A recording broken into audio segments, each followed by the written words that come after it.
آج ہے 21 جولائی اور آج ہے جمعے کا مبارک دن۔ آج کی تہلکہ خیز خبر آپ کے سامنے میں رکھنے جا رہا ہوں۔ ویڈیو کو شروع سے لے کر انت تک پورا دیکھیں۔ ناظرین گرامی، روس اور نیٹو ملکوں میں جنگ چھڑ گئی۔ پولینڈ پر میزائل حملہ، امریکہ اور نیٹو افواج جوابی حملے کے لیے تیار۔ دوسری جانب روس نے یوکرین پر تابڑ توڑ بندرگاہ پر حملہ کر دیا۔ 60,000 گندم تباہ و برباد ہو گئی۔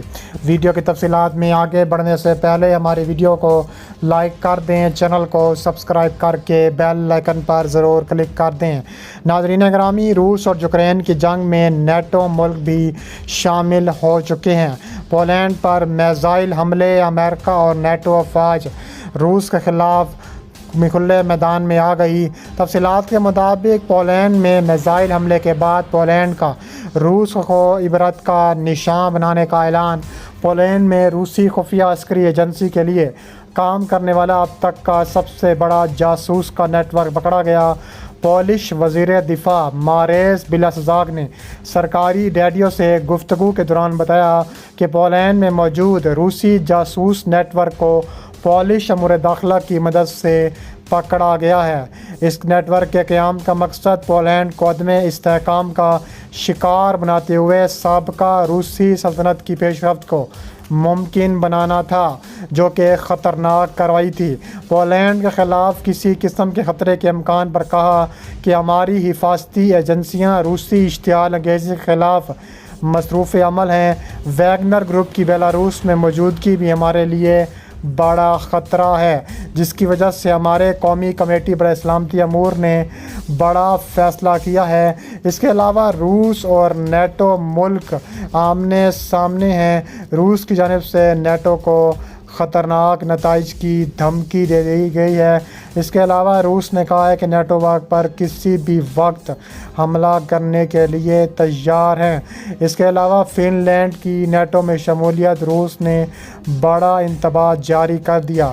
یورپی ملک فن لینڈ منگل کے روز نیٹو کے 31ویں رکن بن گیا، جس کے بعد روس کی جانب سے جوابی اقدامات کا سخت انتباہ سامنے آیا۔ گزشتہ سال سے یوکرین پر روسی حملے کے باعث یورپی داخلی سلامتی بھی متاثر ہوئی تھی، جس کے بعد فن لینڈ اور ہمسایہ ملک سویڈن دہائیوں سے جاری عسکری عدم وابستگی ختم کرنے پر مجبور ہو گئی۔ فرانسیسی خبر ایجنسی AFP کے مطابق نیٹو کے سیکرٹری جنرل نے کہا ہے کہ کئی سال قبل ہم فن لینڈ کا رکن بننا ناقابل تصور سمجھتے تھے، اب وہ ہمارے اتحاد کے رکن ہوں گے۔ یہ تاریخ ہے۔ ہم فن لینڈ کے تحفظ پر نیٹو کی ترجیحات سے متعلق غلط روسی اندازوں کی گنجائش کو ختم کر رہے ہیں۔ اس کے علاوہ روس کے مسلسل تیسرے روز یوکرین پر تابڑ توڑ کارروائیاں جاری ہیں۔ یوکرین کی بندرگاہوں پر حملے کیے ہیں۔ روس نے 60,000 ٹن گندم پر میزائل برسا دیے ہیں۔ یوکرینی حکام کا کہنا ہے کہ روس نے یوکرین کی بندرگاہوں کے قریب اناج کے ذخیرے پر ڈرون برسائے۔ تفصیلات کے مطابق ماسکو کی جانب سے بلیک سی ہاؤس کے ذریعے یوکرینی اناج کے محفوظ گزرنے کی اجازت دینے والے معاہدے کی تجدید سے انکار نے عالمی غذائی تحفظ کے لیے خدشات کو جنم دے دیا ہے۔ اناج کی برآمد کا معاہدے سے دستبردار ہونے کے بعد روس نے 60,000 ٹن پر میزائل برسائے ہیں۔ یوکرینی حکام کا کہنا ہے کہ روس نے یوکرین کی بندرگاہوں کے قریب اناج کے ذخیرے پر ڈرون برسائے۔ یوکرین کے صدر ولادیمیر زیلنسکی نے کہا ہے کہ روس دہشت گردوں نے اناج کے معاہدے کے بنیادی ڈھانچے کو جان بوجھ کر نشانہ بنایا۔ ہر روسی میزائل نہ صرف یوکرین بلکہ دنیا کے ہر اس شخص پر حملہ ہے جو ایک عام اور محفوظ زندگی چاہتا ہے۔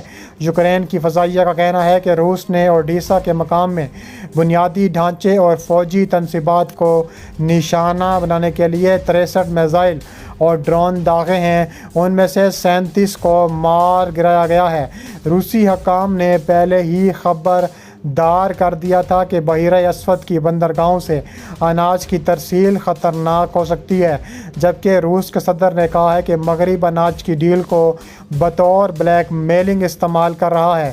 روس اور یوکرین کے درمیان اناج کی برآمد کا معاہدہ ٹوٹنے سے گندم مہنگی ہونے کا خدشہ ہے۔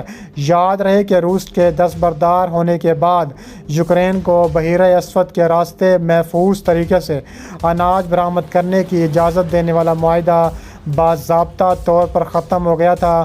کریملن کا یہ اعلان کرائمیا میں ایک پل پر حملے کے چند گھنٹے بعد سامنے آیا تھا جس میں 2 شہری ہلاک ہوئے تھے۔ یوکرین نے باضابطہ طور پر اس کی ذمہ داری قبول نہیں کی، لیکن روسی سیکیورٹی سروس کے مطابق اس حملے کے پیچھے یوکرین کا ہاتھ بتایا جاتا ہے۔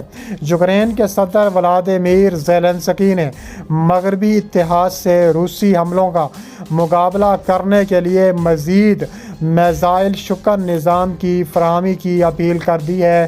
غیر ملکی میڈیا کے مطابق یوکرین نے مغربی اتحاد ممالک سے مزید فضائی دفاعی نظام کی اپیل کی تاکہ یوکرین اپنے شہروں سمیت اناج کی برآمد کے لیے اپنی اہم بندرگاہ کو روسی فضائی حملوں سے بچا سکے جو اسٹریٹجک لحاظ سے اہم ہے۔ اس کے علاوہ زیلنسکی نے کہا ہے کہ یہ ضروری ہے کہ یوکرین کے تمام شہروں کے فضائی دفاع کو یقینی بنایا جائے، خاص طور پر وہ شہر جو فوج کو سپلائی کرتے ہیں، جہاں سے اہم لاجسٹک کوریڈور گزرتے ہیں، جہاں اسٹریٹجک انفراسٹرکچر اور جوہری تنصیبات واقع ہیں، جہاں سیم ٹی وی بٹریا جیسے دفاعی نظام ہی خرید سکتے ہیں۔ اس کے علاوہ صدر نے مزید کہا کہ اس حوالے سے سیم ٹی وی رکھنے والے ممالک میں سے فرانس کا صدر اور اٹلی کے وزیر اعظم سے بات چیت کی ہے۔ میڈیا رپورٹس کے مطابق یوکرین کافی عرصے سے روسی حملوں سے اپنے شہریوں کو بچانے کے لیے فضائی دفاعی نظام کی قلت کی شکایات کر رہا ہے۔ یوکرین کا کہنا ہے کہ روس نے بحیرہ اسود کی 2 بندرگاہوں پر حملوں میں اناج برآمد کرنے والے بنیادی ڈھانچے کو تباہ کر دیا ہے۔ ان حملوں میں ماسکو نے کروز میزائل بشمول کیلیبر اور ایرانی ساختہ ڈرونز کا استعمال کیا ہے۔ دوسری جانب روسی فوج کی جانب سے جاری بیان میں کہا گیا ہے کہ یوکرین کی جانب سے تمام جہازوں کو کیف کا اتحادی اسلحہ بردار جنگی جہاز تصور کیا جائے گا، انہیں تباہ کر دیا جائے گا۔ روس نے یہ اقدام اجناس ڈیل ختم کیے جانے پر کیا ہے۔ اس کے علاوہ جبکہ کریملن پہلے ہی ترکیہ، یوکرین اور اقوام متحدہ کو آگاہ بھی کر چکا ہے۔ اس کے علاوہ ماسکو نے بحیرہ اسود سے گزرنے والے تمام جہازوں کو فوجی ہدف سمجھ کر نشانہ بنانے کی دھمکی دے دی ہے۔ روس کی جانب سے جاری بیان میں کہا گیا ہے کہ یوکرین جانے والے تمام جہازوں کو کیف کا اتحادی اسلحہ بردار جنگی جہاز تصور کیا جائے گا، انہیں تباہ کر دیا جائے گا۔ میڈیا رپورٹس کے مطابق روس نے یہ اقدام اجناس ڈیل ختم کیے جانے پر کیا ہے، جبکہ کریملن پہلے ہی ترکیہ، یوکرین اور اقوام متحدہ کو آگاہ کر چکا ہے۔ دوسری جانب روس کے یوکرین اناج معاہدے سے نکلنے کے بعد دنیا بھر میں غذائی قیمتوں میں مزید اضافے کا خدشہ پیدا ہو چکا ہے۔ IMF کا کہنا ہے کہ یوکرین سے اناج کی فراہمی روکنے کے جنوبی ایشیا، مشرق وسطیٰ اور شمالی افریقہ میں غریب اور کم آمدنی والے ممالک شدید متاثر ہوئے ہیں۔